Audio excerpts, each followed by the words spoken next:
जिस बात में वो फंसा रहे हैं उसकी तो शिकायत मैंने ही उनसे की थी, मोदी जी से, कि फलन जगह ये मामला हुआ है। शिकायतकर्ता को खुद उसी की शिकायत पे फंसाया नहीं जा सकता है, उसकी शिकायत पे उसी का मुकदमा नहीं चला सकते हैं। तो ये बहुत ही अनैतिक है और इसको जरा सारे लोग ध्यान से देखें और इस पर गौर करें।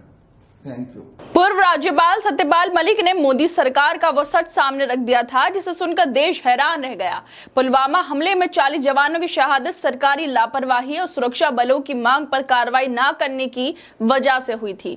सत्यपाल मलिक ने साफ कहा था कि अगर वक्त रहते कुछ एयरक्राफ्ट दे दिए जाते तो ये हमला टल सकता था, लेकिन उस खुलासे के बाद सरकार की तरफ से ना तो कोई गंभीर जांच हुई, ना ही किसी को जिम्मेदार माना गया। फिर 5 अगस्त को सत्यपाल मलिक का निधन हो गया। हर कोई कह रहा है कि वो अंतिम दिनों में लगातार बीमार चल रहे थे और इसी बीच सोशल मीडिया पर उनका एक ट्वीट वायरल भी हुआ था जिसमें वो मोदी सरकार के दबाव, भ्रष्टाचार और बदले की राजनीति की पोल खोलते हुए नजर आए। झूठे केस फंसाने के धमकियां, रिश्वत के ऑफर ठुकराना और लोकतंत्र के लिए सच बोलना, ये सब उन्होंने अपने ट्वीट में कहा। इस ट्वीट के बाद नरेंद्र मोदी और सरकार पर सवाल खड़े होने लगे थे, लेकिन अब सत्यपाल मलिक की एक और वीडियो सामने आ गई है। वो उस वक्त की है जब वो हॉस्पिटल में थे। इस वीडियो में वो सीधे प्रधानमंत्री नरेंद्र मोदी पर आरोप लगा रहे हैं। कह रहे हैं कि नरेंद्र मोदी मुझे झूठे आरोपों में फंसाने की कोशिश कर रहे हैं। वो मुझे क्यों फंसाना चाहते हैं?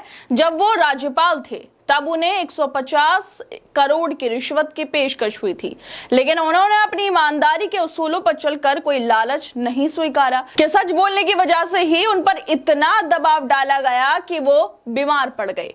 क्या यही दबाव उनकी बीमारी और हॉस्पिटल में भर्ती होने की वजह बनी थी?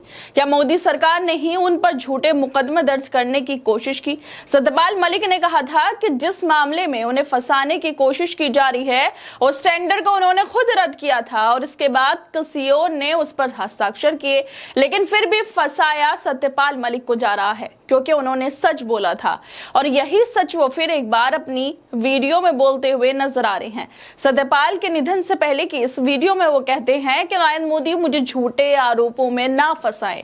जिस मामले में वो मुझे फंसाना चाहते हैं उस मामले में मैं खुद शिकायत करता रहा हूं। मेरे पास 4 कुर्ते पजामे हैं, 4-6 जोड़ी कपड़े हैं, 2 घड़ियां होंगी।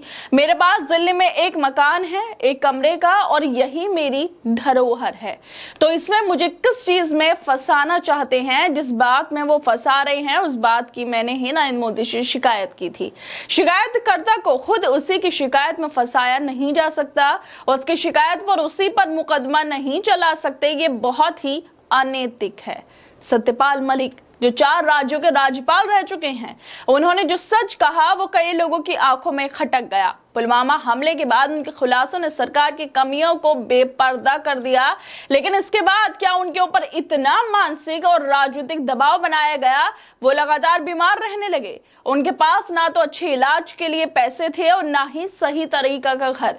एक सच्चा और ईमानदार नेता जो देश और जनता की भलाई के लिए अपनी आवाज उठा रहा हो, उसे इस तरह तंग किया जाना क्या सही है? क्या सच बोलना अब अपराध बन गया? कि यही सच की कीमत है?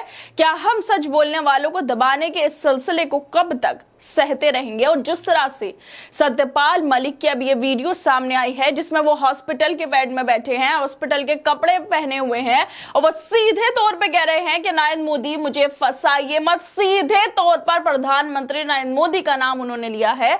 उसको लेकर पत्रकार मुकेश कुमार लिखते हैं कि क्या सत्यपाल मलिक की असामयिक मृत्यु के लिए मोदी सरकार जिम्मेदार है?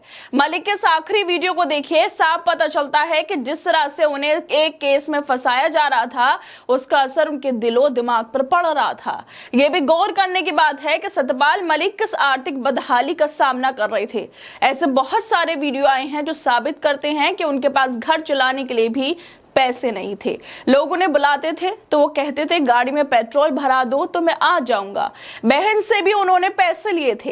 इस देश में एक पूर्व राज्यपाल को किस तरह से सताया गया यह इतिहास में दर्ज हो गया।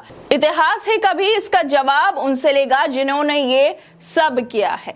क्या ये लोकतंत्र की असली तस्वीर है? जहां जो सच बोले उसे दबा दिया जाता है। क्या सच बोलना अब इतना खतरनाक हो गया है कि दबाव और डर के चलते लोग अपने मन की बात भी छिपाने लगे। सत्यपाल मलिक की हालत हमें यह सोचने पर मजबूर करती है कि नरेंद्र मोदी के कार्यकाल में भारत उस दौर में चला गया जहां सच बोलना खुद एक खतरा बन गया है। सत्यपाल मलिक पर जिस तरह दबाव बनाया गया और उन्हें झूठे केस में फंसाने की कोशिश की गई, उसका गहरा असर उनके मानसिक और आर्थिक हालात पर पड़ा। इतने बड़े पद पर रहे व्यक्ति को जो अपने घर चलाने के लिए भी पैसे की तंगी महसूस कर रहे थे, उस पर ऐसी राजनीति और उत्पीड़न ना सिर्फ शर्मनाक है बल्कि ये सवाल भी खड़ा करती है हमारे सिस्टम में कितने भ्रष्टाचार और नाइंसाफी पनप चुकी है।